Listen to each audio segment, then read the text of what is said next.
We got 11 people on Facebook already. Okay, let's do it.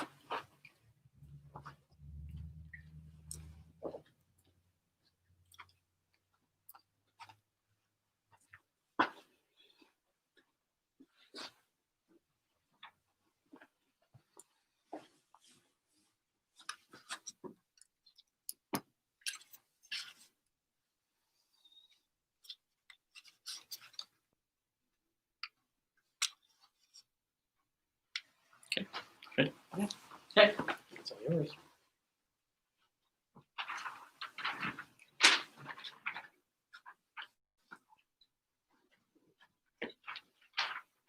Good afternoon, Antelope Valley. I'm Buddhike Kanayaka, Chairman of the Antelope Valley Chamber of Commerce. I want to welcome you to a live broadcast via Facebook and YouTube, organized by the Chamber. We were originally planned a congressional forum between candidates Christy Smith and Mike Garcia. But due to an unforeseen committee hearing in Sacramento, Christy Smith is unable to attend this program. So today, we are having a conversation with Congressman Mike Garcia on topics that are important to Antelope Valley. Let me introduce the CEO of Antelope Valley Chamber of Commerce, Mr. Mark Hemstreet, to take over and conduct the interview with Mr. Garcia. Thank you.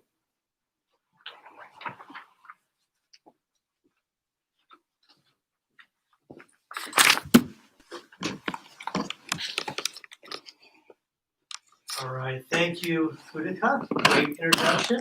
And again, welcome to the Lancaster Chamber of Commerce, doing our live conversation with Congressman Garcia. It's great to have you here today, Congressman. We have a whole list of questions and things that we want to talk about. It's unfortunate that Assembly Member Smith was not able to join us today, but that just gives you a few more minutes to take up some and talk about where you stand on a lot of other things that are going on today in our world. So Absolutely. I want to start off by giving you a couple of minutes to just do a quick introduction and tell us what's going on. Mike. Absolutely, and thank you, Mark, and for the chamber for putting this on. These are very important times, and having the opportunity to interact with the candidates and understand who the candidates are, why they're running, and how they feel about the issues, and especially in this very interesting times with COVID and everything going on at the national level. These are extremely important, and I take the engagements, especially with the chambers who are representing businesses that are creating jobs and creating paychecks in our local communities, very seriously. So that is a tremendous honor to be here today. And as you know, I've been in office now just over 5 months, and 7 months ahead of what we had originally planned on being, obviously with some unforced errors from my predecessor who resigned in November. So taking the office on May 19th is when I was sworn in. The election was on May 12th. It was a great grassroots campaign, but the priority for me upon taking office was to make sure that we were taking care of our constituents. And the shame about my predecessor's resignation in November of last year was that we had about an 8-month period where we had no representative at the federal level. So our priority was first of all to stand up our offices, and we did that. We stood up 3 field offices in the 25th district, one of them here in the Antelope Valley, all within the first 60 days. And we had roughly 500 constituent casework packages waiting for us when we turned the lights on. And a lot of them were small businesses. Some of them were individuals waiting for their IRS help, their Social Security benefits, VA. With COVID, it was another layer of complexity. So we spent the last 5 months really focusing on the constituent services part of this and catching up on all that backlog, and especially during COVID, it's been our priority. So it's been an honor here to represent the beautiful 25th district. For those of you not aware, it's not only the Antelope Valley, but also Acton, Agua Dulce, Santa Clarita Valley, and Simi Valley. So it's a large area with a lot of diversity and different needs throughout the district. And it's been a fantastic honor to be representing this beautiful district, a district that I grew up in, obviously, and I know very well. And looking forward to another 2 years in office. So thanks again for having me, Mark. Absolutely. And the questions that we're asking today were questions that we've developed over a little bit of time, and the same questions that we were going to ask if your opponent was here. We're going to be asking the same questions, so they're still right in line. We're going to start off by talk a little bit about your knowledge of military aerospace. You know, aerospace is a really big industry. It's a driving force in the Antelope Valley. So what strengths do you bring that will help support their needs? Yeah, that's a good question. You know, aerospace is really in my blood. I grew up wanting to be a fighter pilot, and as you know, I had the opportunity to realize that dream. I ended up flying F-18s for the U.S. Navy off of nuclear-powered aircraft carriers. So I've seen the front edge of the operating battle space as an operator, as an end user. And I've you know, seen good things and bad things as a result of that, and have been the benefactor of coming home safely and protecting young troops on the ground as a result of the investment that we make in our aerospace industry.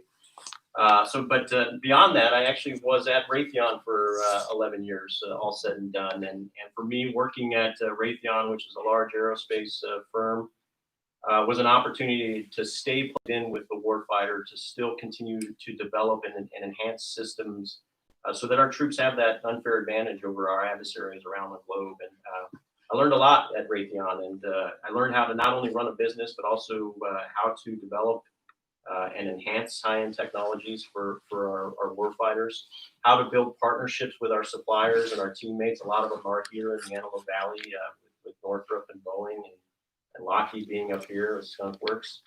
And I worked my way up from a middle management position to ultimately being in charge of a $7 billion portfolio. So I understand the aerospace business from a technical perspective. I understand it from an operator's perspective as a manager, but also as an executive as well. And I understand where the choke points are, and I understand where the opportunities for improvement. I understand what it means to be selling a high-end product to a customer that is very difficult to work with, and that's the U.S. government. And more importantly, I understand the importance of modernizing our equipment right now more than ever. And under the previous presidential administration, we suffered from those budget control acts, and we suffered from sequestration, and we are finally starting to see investments into modernization programs that do greatly benefit this valley. I mean, right here in our backyard, we're developing some of the most high-end systems for the future warfighters and aviators out there. So being well-versed in that, I've visited now Plant 42 a few times. I've met with the executives there. I've seen what's going on there, and I was already intimately familiar with what's going on before I was even in office. So there's a natural synergy and transition there. Part of that is recognizing where the opportunities are, and someone with my background can not only understand the current operating dynamics, but also understand where we can grow from where we are. And that's truly where the next chapters are taking us. And especially here with Plant 42, Edwards, Mojave, we have a unique opportunity to get the new Space Force headquarters and command here in the Antelope Valley. And that is a tremendous rising tide for us. And Plant 42 was originally not on that short list to be home to the Space Command, but we've been working hard, and we invited the Secretary of the Air Force out to Plant 42 to tour and helped her realize the value of that. And now it is on the short list for consideration. So, you know, while I'm running for office in the background, I'm also running for those types of things to be realized. And hopefully in Q1 of next year, we get some good news for Space Command coming to the Antelope Valley. Great. That was my next question, was talking about the Space Force. The U.S. Space Force is the newest branch of our military. Yep. It got established on December 20th, 2019. So it's, I mean, we're talking brand new, less than a year going through.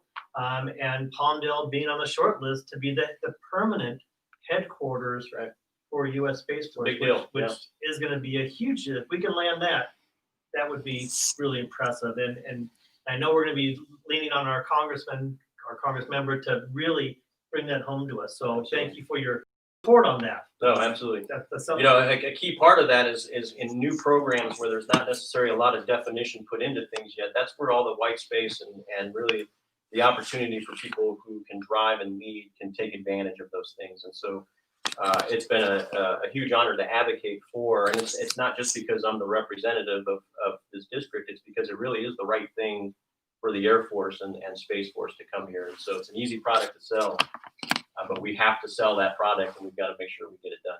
So that's the focus.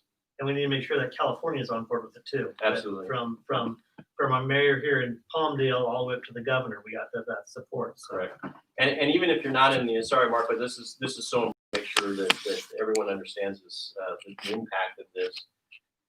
Even if you're not in the aerospace business, the rising tide that this amount of business will introduce into not only this valley, but also Santa Clarita and ultimately Simi Valley is massive. The realtors will see an enhancement, the stores, the restaurants, the schools. We have to invest in Antelope Valley College, San Joaquin Valley College for vocational programs to support the students who can then basically walk across the street and start working at Plant 42 with the vocational training that they need. These are massive rising tides that will really change the economic, the cultural, the diversity fabric of Lancaster, Palmdale, and all of the surrounding areas. So it really is a big deal. Absolutely. Thank you for that. Changing gears a little bit. Something that, I mean, it's on our minds every single day that we wake up is COVID-19. Where do you stand on what should the federal government be doing to protect our community and our economy? First of all, the politicians need to be doing their jobs. And to me, this is probably the most frustrating element of this position right now. The PPP program was a success. The first $3 trillion of support and relief that was dispersed under the CARES program was done in a very expeditious manner. It's a lot of money, but that support went to the workers, it went to the small businesses, it went to the right places, and it really was a lifeline to keep the small businesses and their employees on the payroll. That was a big deal.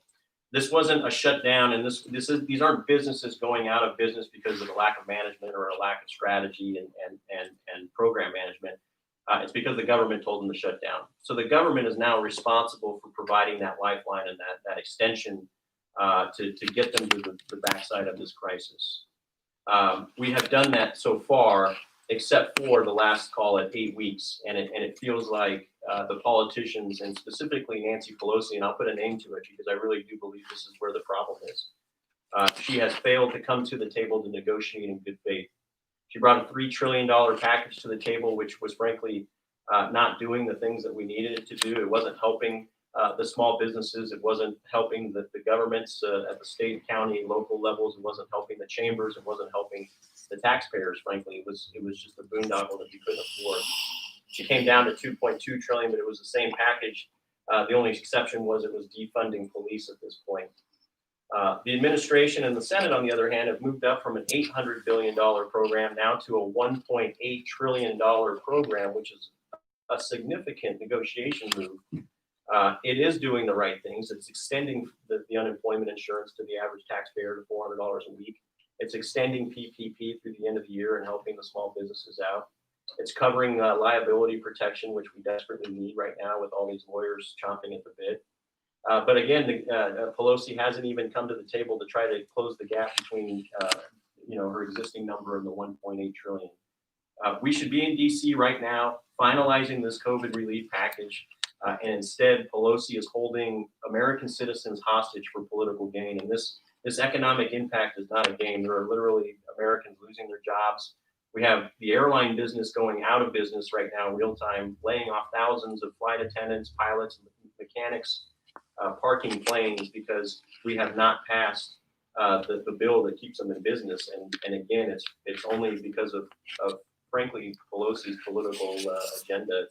It's not even an entire party's fault at this point. It is really just Pelosi right now. Right. Good. Yeah, you talked a little bit about the PPP, and some of that was my next question. And supplemental income for unemployment insurance, which you discussed. $2 trillion is an awful lot of money. how do you see us paying for all these programs that are being implemented? It's going to take a generation or two to recover from. And by the way, the nation's debt wasn't a problem just because of COVID, right? And it wasn't a problem because of any one presidential administration. This has been a problem that's been brewing, frankly, for 14 to 16 years. Our nation's debt right now is at $27 trillion, okay? COVID has contributed roughly $3 to $4 trillion to that debt. And when you translate that into a cost per American, regardless of age, 330 million Americans, that means that we're each responsible for roughly $80,000 to $85,000 in order to pay off that debt. Okay, so if you're a family of four, that's call it $350,000 that a family of four is responsible for to fix this problem. So this isn't something that we're going to fix overnight, but it has to begin today, right? And we need to pay for the COVID relief packages. We need to provide that lifeline to Americans and their businesses. But we need to sit down and from a budgeting perspective, members of Congress need to do line-by-line assessments. We need a balanced budget amendment, which basically doesn't allow us to pass an operating budget until it is not in the red. It has to be in the black year over year. And we've got to come up with a burn down plan over the course of the next 10 to 15 years to undo the deficit that we've created here. It's not any different than what the members of the chamber have to deal with. When you're running your own business, if you're bleeding to the extent that this nation and this state has, you would go out of business, and same thing in your own household. So we've got to take the time that the members of Congress, frankly, need to do their due diligence and do the line-by-line assessments. And there's a lot of fat in these budgets. And as I'm coming on board, I'm seeing a lot of line items that you can simply remove or download to the state or download to the local governments. And you can remove a lot of the operating expenses that we are currently paying for and not really creating more funds. So, Thank you. Appreciate that. Good insight.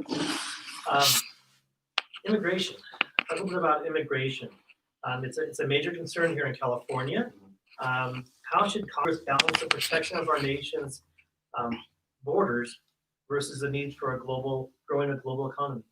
Yeah, we have to do all of the above, right? And obviously, I'm a first generation American. My dad and my grandfather immigrated here when in 1959, when my dad was just 9 years old. So saying we want to secure borders, for me, it's not a race thing. It's not a cultural thing, for that matter. It's a matter of national security. The amount of human beings being smuggled across the border, the amount of really dangerous drugs like fentanyl, which is really, it truly is killing our kids right now. And even in our district, we're seeing a lot of teenage deaths. I met with a group of fathers who have lost their 14 to 18-year-old kids just in the last year due to fentanyl. They thought they were taking a prescription drug or some other drug, and it ended up being fentanyl that killed them. So this is a real problem. So it's not about being anti-Mexico or Asia or any other ethnicity or area. It's about national security. So we absolutely have to secure our borders, and I support securing our borders, through whatever means necessary, specifically the southern border. But we have to improve the immigration process. You know, I had the pleasure of joining 3 now naturalization ceremonies where good friends took the oath and became Americans for the first time. But in some of those cases, it was 12 years before they actually were able to raise their right hand and pledge allegiance to the flag. It shouldn't take 12 years, and it's frustrating for people who come here for the right reasons to go through such a gauntlet and then have to deal with that over such a long period of time. So we need to streamline that process. We need to get folks who are here already illegally documented. We need to get them pulled into the system so they're not living in the shadows. And there's a path to do that. And I'm personally not opposed to doing that. But we have to do all of these things in order to make sure that the programs are working and that our nation remains secure. And they have to be done in parallel. Good, thank you. Yeah. Great. What do you think what's the most effective actions you can take if reelected to drive business growth to the 25th district? There's a lot of ways to do that, and it's disappointing that politicians haven't done more of this, especially in California. I mean, California's got the fifth largest GDP. We're sitting on some of the largest natural resources, the best talent pools in the nation, some of the best universities around us, the greatest weather. So many reasons to love this state, and we should be doing so much better than we are right now. So it starts with kind of making sure that some of the bad policies that we're seeing out of Sacramento don't get uploaded to the national level and become federal problems for us. I'm going to give you an example. In California, we have a bill that was passed just last year called AB5, and I know a lot of the chamber members know what AB5 is.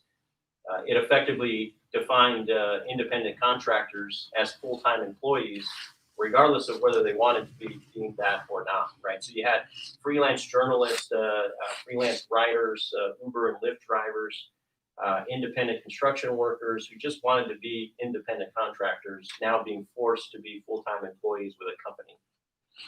You have now small businesses who can no longer afford to do that because they're having to provide all the and cover the costs associated with that. So we have literally lost thousands of jobs, and my opponent Christy Smith has supported this AB5 from day one. I think that's why she's not here today, because the folks on this call are literally the ones that suffered the most from AB5.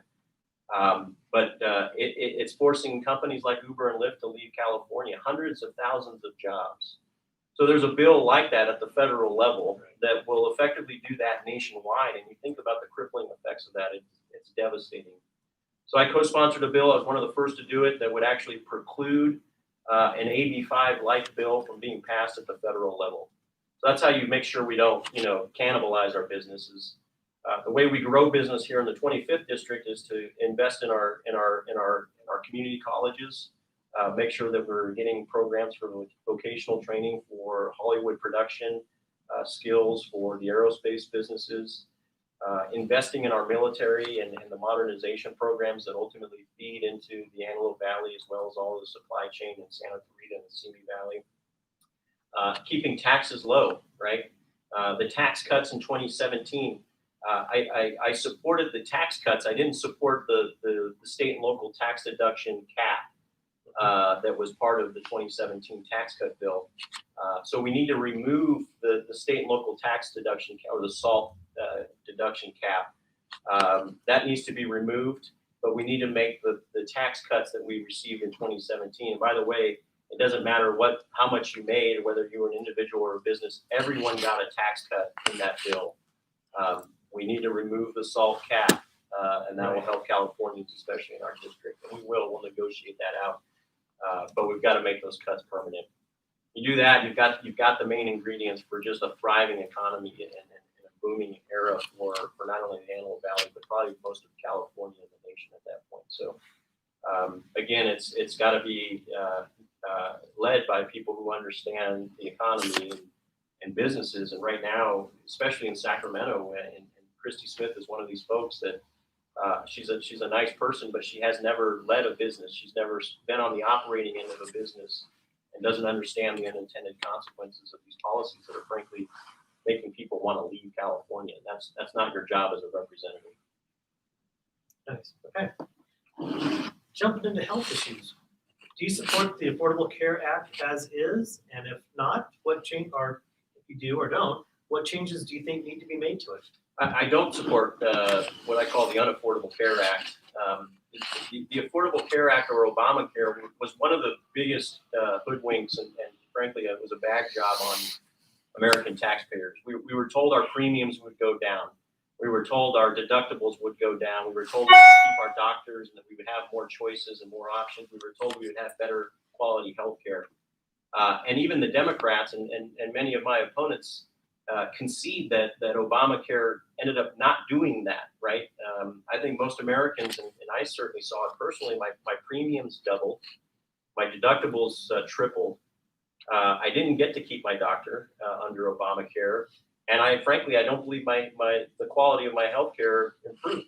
Right, I was given fewer options within my programs, and I was working at a great company. It's not like the company I was working at was on a shoestring budget. They were trying to do the right thing but Obamacare prevents them from doing that.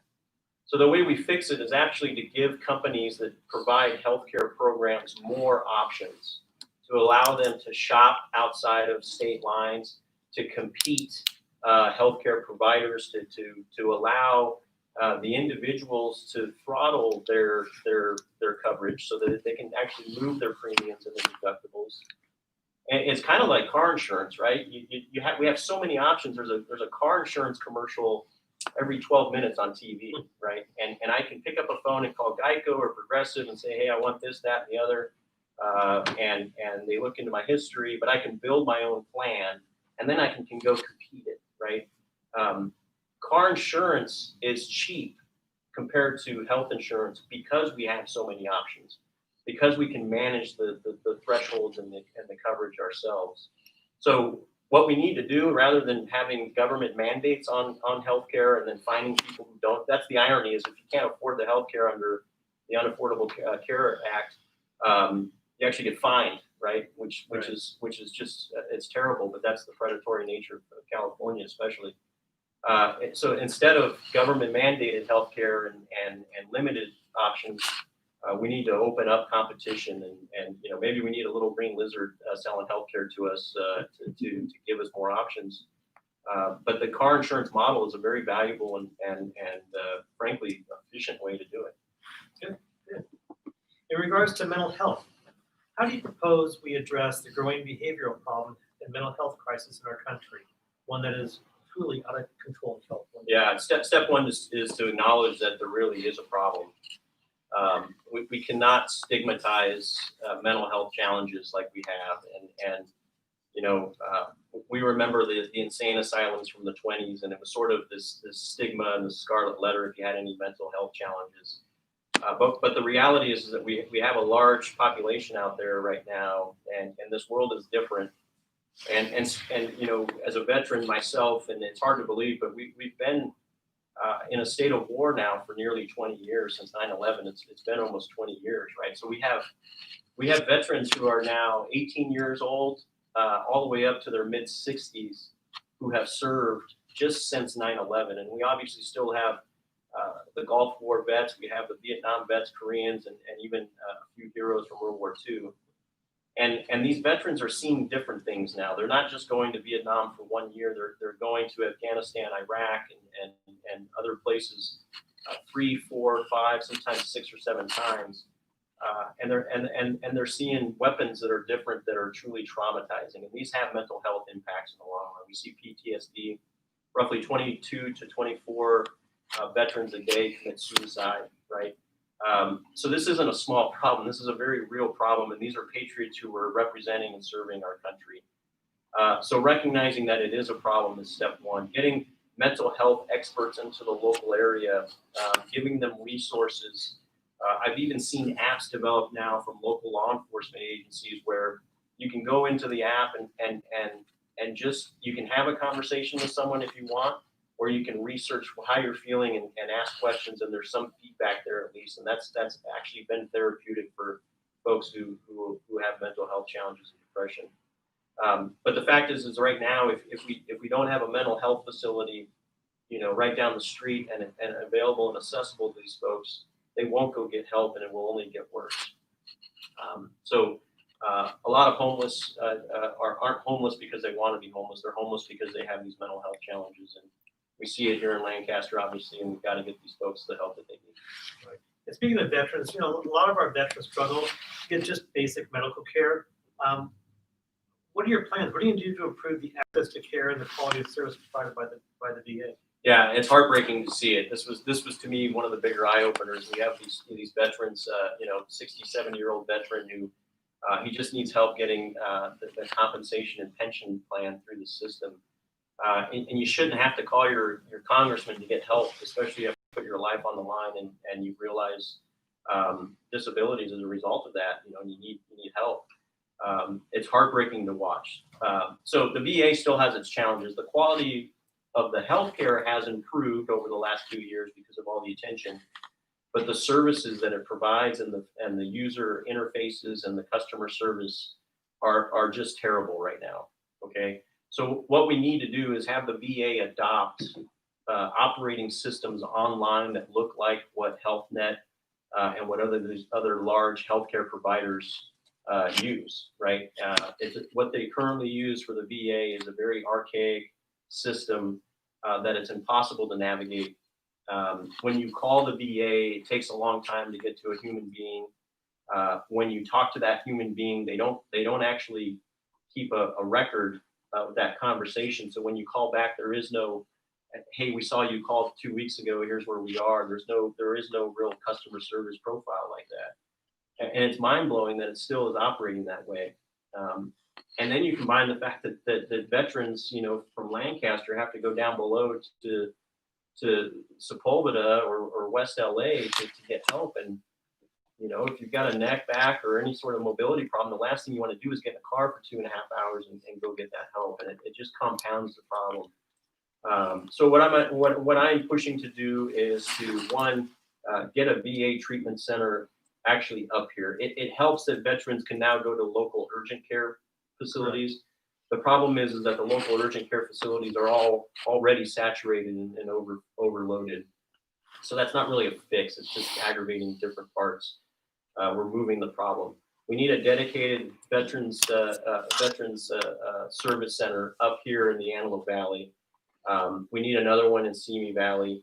And that way, veterans from Santa Clarita can go to Simi, they can go to the Antelope Valley, or vice versa. And we have more options. So that's thing one. I'm going to be leaning on the VA heavily to make sure that they're improving their interfaces, making it easier to file compensation and pension claims instead of longer. It takes over a year sometimes to just get, the $80 a month for a knee problem that you had as a paratrooper, and it's sad to watch, but there's so much opportunity for improvement. Thank you. Homelessness. It's a growing problem. It's a reality in both large cities and in the Antelope Valley. It's becoming crippling to our local residents. It's restricting business. It's taking its toll on our tourism, health concerns, and more. Do you believe the issue of homelessness should be the responsibility of the state or the federal government? And what do you believe could be the responsibilities of the federal government to help solve this problem? Yeah, so first of all, it's all of our responsibility, right? These are our communities, whether you work at the federal level or you live in a local community. I'm a federalist, Mark. So what I believe is that the most effective way to solve most of our social and community and political challenges or economic challenges is to have the lowest level of government be the one to do it. Okay. Now, I'm not saying that the federal government shouldn't be involved, but maybe the federal government, instead of spending money on programs that go nowhere, or that the money doesn't go to the states or the local communities, maybe they download that money to the counties or to the cities to help the cities implement the solutions to the homeless crisis. And so what's driving the homeless problem? It's, first of all, it's not a housing crisis like my opponent Christy Smith believes. It's not that there aren't enough houses out there. I come from a Hispanic family where we would literally, if we needed to, we'd put 5 generations of us under one roof to make sure that everyone had a home and a meal at the end of the day, right? So, and we can build more houses if the state of California wasn't so onerous on how difficult it is to build a house, right? The homeless issue comes from the fact that we are not taking care of those who have mental health problems. We are not taking care of those who have drug problems. We're not taking care of the veterans who maybe have all of the above and they're having a difficult time transitioning back to the real world. We have plenty of jobs out there. We have plenty of housing out there. We need to get the folks who are struggling the help that they need and get them integrated back into society and want to live there. When you're under the influence of drugs or you have a mental health challenge, you don't necessarily want the supervision. You don't want to be in a home. And there's great community programs out here, but it needs to be the local nonprofits. I visited Desert Vineyard Church out here in Lancaster a few months ago, and Scott gave me a great tour out there. They've got a fantastic homeless program that teaches homeless how to write a resume, how to use the internet. They get a haircut, they get to shop for clothes for an interview, they get a shower. And on a weekly basis, they can come back and get the help that they need. And they're integrating homeless folks into the workforce, which then allows them to pay for rent at an apartment complex. And that's how you do it. The big federal government writing a check, that every dollar spent on by the federal government translates into pennies on the dollar by the time it gets to the folks that need it. So really, local efforts are there. Now, at the federal level, what I want to see us do is recognize the mental health challenges, get the VA to start investing in our veterans and get them the help they need, making sure that we're treating drug abuse and mental health problems as medical problems, so that the healthcare industry can help us as well in that, and we can be covered for those types of activities. And frankly, finding room in the budget to download to the counties and to the cities so they can start helping with these homeless challenges. So it's a multifaceted problem. There is no right, one single silver bullet that's going to solve this, but there's different reasons for every single individual, and we just need to attack all of them. Thank you. The Antelope Valley is home to the largest populations of foster youth in LA County. Yeah. It's become quite a challenge for us here in the Antelope Valley. If reelected, how will you support identifying and securing additional resources to support all children, but especially our foster and homeless youth? Yeah, and first of all, I heard that early on. Actually, was at one of the chamber events. I got to meet some of the foster parents, and what a noble endeavor to take on, and so proud of the families out here that do it. It needs to be done for the right reasons, obviously, and I have good faith that the vast majority of the parents that adopt foster kids are doing it for the right reasons. We need to be able to hold some parents accountable who are doing it for the wrong reasons or not taking care of our precious kids. At the federal level, it's really about making sure that we get the resources again down to the lower levels of the government to make sure that these oversight programs and that the food programs and the schooling programs take place. Charter schools is another major element to a foster family. Sometimes in a foster family, with the history that the child had, or the nature of the environment that they are growing up in, it may not make sense to send them to a conventional elementary school. And sometimes they need a different style or a different learning technique. So we have fantastic charter schools out here in the Antelope Valley, and I've been a proponent of those because it gives those parents and those kids more flexibility and more options. My opponent, Christy Smith, has literally gone out of her way to close charter schools, and especially now with this COVID environment, where we see how important it is to have quality education of all flavors and to have school choice be a critical pillar in our communities. We need charter schools, and frankly we need to get our kids back in school right away as well. Physical attendance right now across all campuses is absolutely needed. So that's probably the best ways we can help our foster families right now.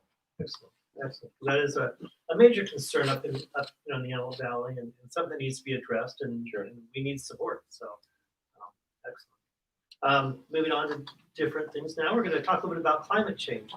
Many scientists and other experts agree that we need to reduce the carbon pollution in order to avoid the worst effects of climate change. Some representatives have ambitious plans to reach a net zero greenhouse by 2040, which would require drastically reducing the use of fossil fuels. Where do you stand, and what would you support? So, and again, I'm a conservationist, at my core. Obviously I love this nation. I love this planet, and we need to take care of it. I personally do drive an all electric vehicle, right? And there's good reasons to do that. And I think some of these goals are also noble and good goals. But what we can't do is drive businesses out of business in order to artificially meet some of these metrics. And what we can't do is cannibalize our entire economy either at the state level or at the national level, while maybe the rest of the planet is not pulling its fair share and contributing to the solution.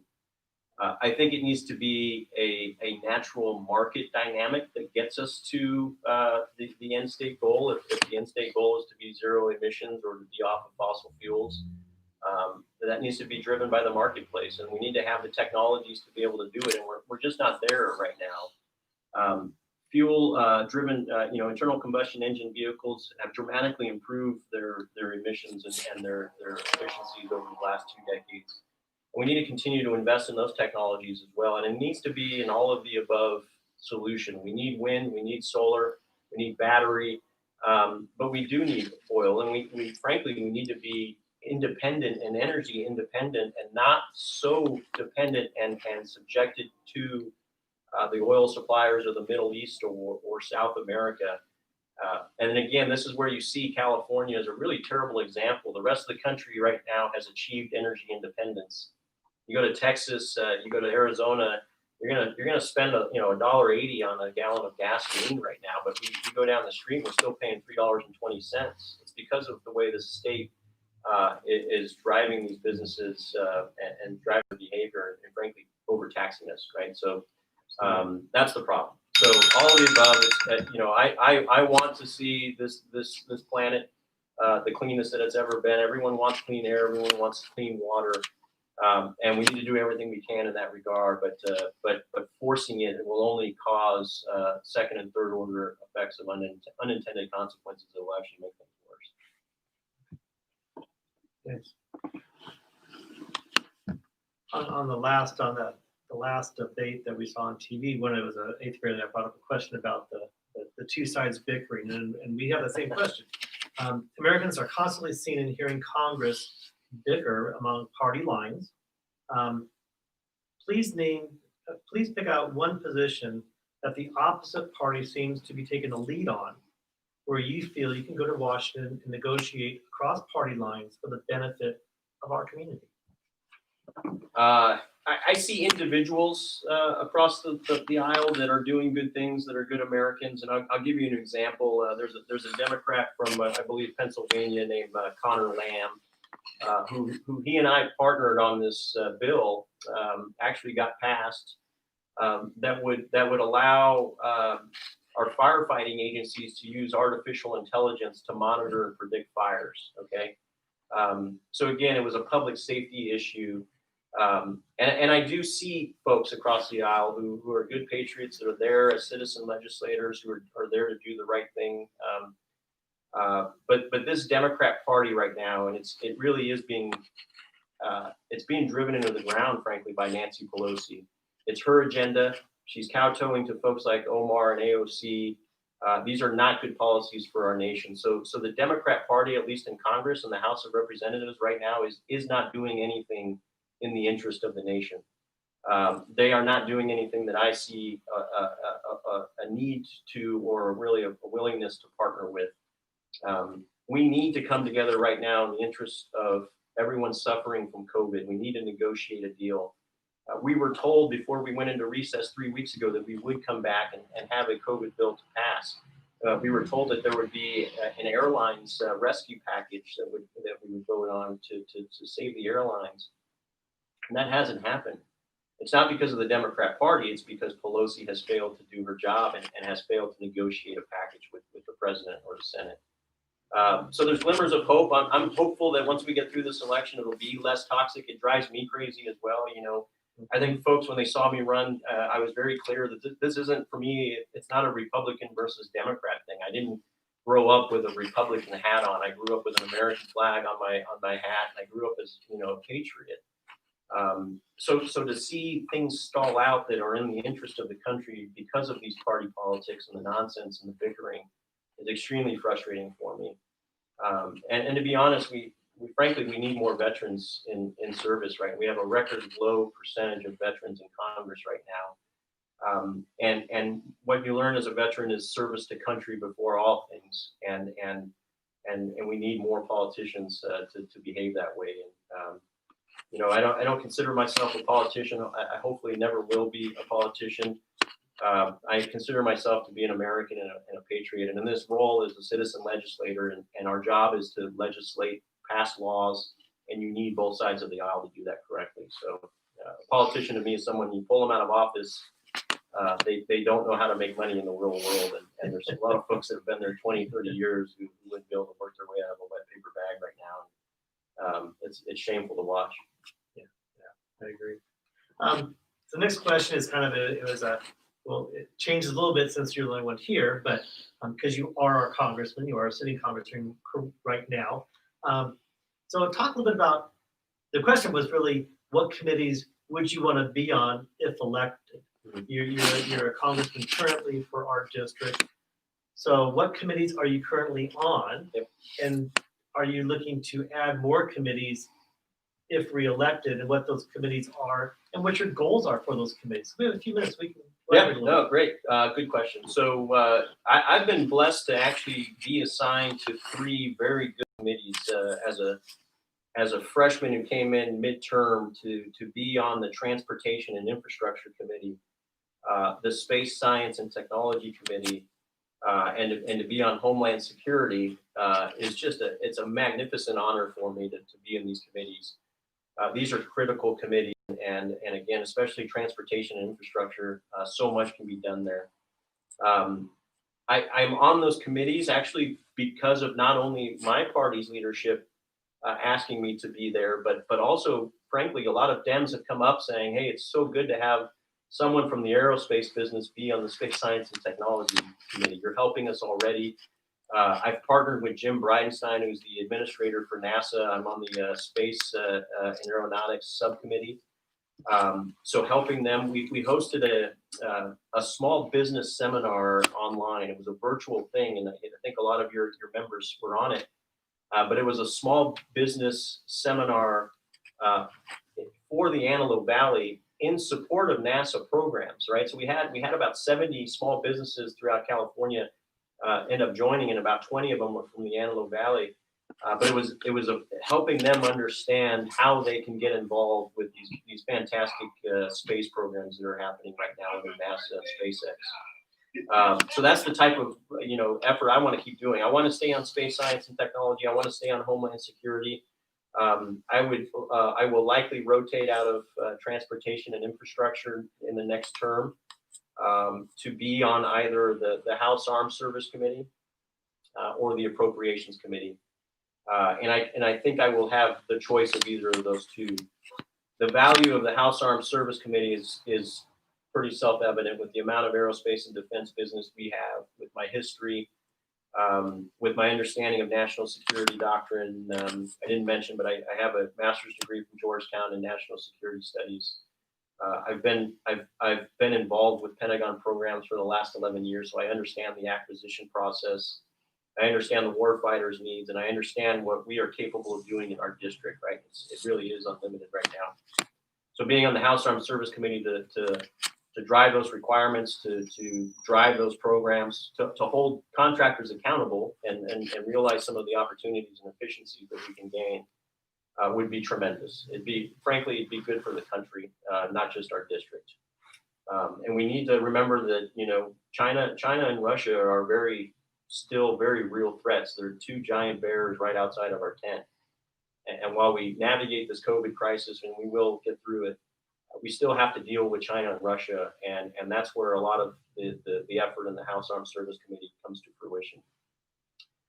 That being said, the Appropriations Committee is where the purse strings are managed, and that's where the money is actually led. So you can come up with fantastic ideas in the House Armed Service Committee, but if you don't have the support of the appropriators, the money won't come to the country in the right form, right? So we're having that discussion right now, real time, and we're trying to and I need to make that personal decision. I need to win this election first. That's the priority right now, and do our jobs through the end of the year. And but I'm looking forward to being a value-added contributor to those committees next term. Excellent. Thank you. Appreciate that. Nice little update on it too. Yeah, absolutely. It's always good. So before we end up to our closing statement, my last question is: pick a national problem, any national problem, and give us your best shot of what might be a realistic approach to solving it. I'll put it under an umbrella of public safety, okay? Because that's really what this election is about, in my opinion. And there's a lot that goes into that, but it really is continuing our American way of life in a manner that we can be proud of and still be safe, right? These discussions about defunding police, for instance, is a major element of that. It's sickening to me that we have politicians, and Christy Smith is one of these, who is actually not only calling for the defunding of police, but actually is implementing policy and legislation that does defund our law enforcement agencies. To counter that personally, as a human being, as an American, as someone who grew up, my stepfather was an LAPD officer. To counter that movement, I'm being very public about donating 10% of my salary every month to law enforcement agencies. It's a show of solidarity, and it's amplifying the need to invest in our law enforcement and our military right now more than ever. And as absurd as it blows my mind that we even have to have that conversation and actually protect our law enforcement who protect us on a daily basis, but we do, and that's how far this I won't call it party, but this ideology has just gone too far. When you look at public safety, it's so much more than that, right? This AB5 bill that Smith has got her fingerprints on and frankly adores, it's driving Uber and Lyft out of California, which yes, that's hundreds of thousands of jobs, which is terrible. It's killing the gig economy, which is terrible. But it's more than that. It's a public safety issue, right? Uber and Lyft are responsible for like an 80% reduction in DUIs over the last 10 years in California. It's responsible for a similar decline in teenage vehicular deaths in our state as well. So when Uber and Lyft leave, guess what? Now you're going to see spikes in DUIs. You're going to see spikes in teenage vehicular deaths. The elderly won't be able to go to their healthcare appointments through Uber and Lyft, and so really when you combine all these things and you look at our fires, when you look at how irresponsible it is for our politicians to blame these fires that surround us every year on climate change, and I'm not a climate change denier. I can see that the planet is warming, but that's not why we have these fires. We have these fires because these politicians aren't investing in fuels management programs. They're not buying large aerial tankers. They're not doing the prescribed burns in advance during the off seasons, right? It's physics. It's not due to climate change. Huge public safety concern. We have Edison turning our power off when the winds get above a certain speed. When you add all these things together, you look around and you go, you know what? This isn't about politics. It's not about parties. It's not about a politician. It's about safety, and it's just wanting to continue to live here in our state and in our nation without being threatened on a daily basis. And again, these people who are running our state, and Smith is one of them, does not understand the implications of all these unintended consequences of their terrible policies. And so that's a big issue, but it's multifaceted. But we have to fight all of these fights, and we have to protect our country and our state. And like I said at the beginning, that's why I'm in this race at the federal level. I want to make sure that our nation does not become what California has become. And it's an existential fight for us right now. We have bigger fish to fry on the horizon, and we've got to get ahead of it right now. Excellent, thank you. Those are my questions, and I appreciate your openness and your honesty about answering and where you stand on these things. There's people that aren't going to be on the same side that you are on, but there's also people that are going to be on that same side. Sure. that do embrace your ideas on a lot of what we discussed today. So I appreciate your candor and just your openness with us today. We still have a few minutes here, so we can wrap up with a closing statement. So Congressman Garcia, please. You have the Thank floor. Mark. Thank you, and again, thanks for everyone for tuning in, and the Chamber for hosting this event. We have to take the time to understand who we're voting for and why. And to your point, Mark, I know there's a lot of folks on the other side of the aisle. My goal is, I don't necessarily want everyone to agree with me. My goal is to have everyone understand why I believe in what I believe, and we can have rational and intelligent conversations around the issues. I want you to respect your representative in Congress and not be embarrassed of your representative in Congress. I want you to know that you have someone who has the experience and the intelligence and frankly the wherewithal to make the right decisions and vote in accordance with the interest of the Constitution and the country first. I don't wear a Republican jersey. I wear an American jersey first, and above all things, my loyalties are to the Constitution, the country, and this beautiful district. And we see that on the official side. We're helping constituents from all walks of life. We've closed 400 cases in just 5 weeks. We opened our 3 field offices in just 60 days. So we did hit the ground running, and our team is doing God's work on the ground here in the district. I think we've brought respect and dignity back to this office in the wake of a terrible, controversy. And we have the opportunity to expand on that and really make this country and the state the best that we can be. And I look forward to being part of that solution. And I do look forward to working across the aisle and doing the right thing with the right folks. Perfect. All right, that wraps that up for today. I want to thank everybody for tuning in and watching or coming by. So the chamber is doing just a little chamber plug in here too while I got the audience out there. We have it's a raffle prize type thing. We are into week 2 right now. Our next raffle you can buy tickets online at lancasterchamber.org. Just go on to our calendar of events and you can go ahead and buy tickets there. Our next drawing will be this Friday, and we will have drawings every Friday through the end of the month. So we have some really cool prizes. We have a lot of great members that have supported the chamber that are providing these baskets and prizes. So I hope everybody has a chance to take a look at that and buy some tickets to win some great prizes. It's going to be really cool. With that, I want to thank Congressman Garcia for joining us today, giving his input, his stand on where he is as our current congressman and running for the permanent position there. So absolutely, my pleasure, and thanks again for the time. Shake hands, but we have how about a little hand there? There, yeah. We have a barrier between us, so we're COVID safe. We took temperatures, so I think we did a great job. Congressman Garcia, thank you. Thank you. Anytime, I'm at your disposal, and don't hesitate to reach out if you guys have any questions or needs. Great. Thank you. Thank you all. Thank you. Bye-bye.